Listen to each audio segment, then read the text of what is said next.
పోలీసులు కూడా ఈ ఒత్తాసు పలుకుతున్నారు. ఇది తప్పు. 100% ఎవరైతే కొట్టినారో వాళ్ళని స్టేషన్లో వేసి మాకు న్యాయం చేస్తే మేము వింటాం, లేదా ధర్నా కూర్చుంటాం. 100%. ఈ వైసీపీ గుండాలు ఇప్పుడన్నా తగ్గి మరసంగ ఊళ్ళో మసులుకుంటే పర్లేదు, లేదు మేము కూడా తగ్గించినామంటే మొత్తం ఊళ్ళో మొత్తం మొదట 1994 రాజకీయం మళ్ళీ స్టార్ట్ అవుతుంది. దయచేసి వైసీపీ గుండాలకి ఇప్పుడే ఇది సవాల్ అనుకోండి. దయచేసి ఎవరైనా సరే మీరు మట్ట పుట్టింటే చక్కగా వచ్చి ఢీ కొట్టండి. దగ్గరికి వచ్చి మాట్లాడే ఒకటి వచ్చి 10 మంది ఉన్నారు సార్. ముగ్గురు మా బాయ్ నా కొడుకుల, కదమాలంతా కమ్మ నా కొడుకులే.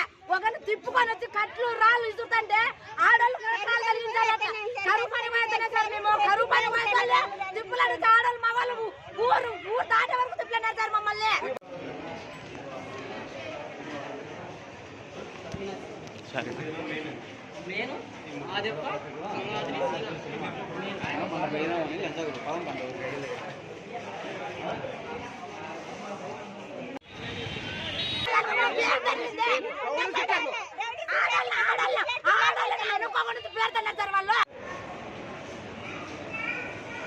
ఏం జరిగిందో చెప్పు.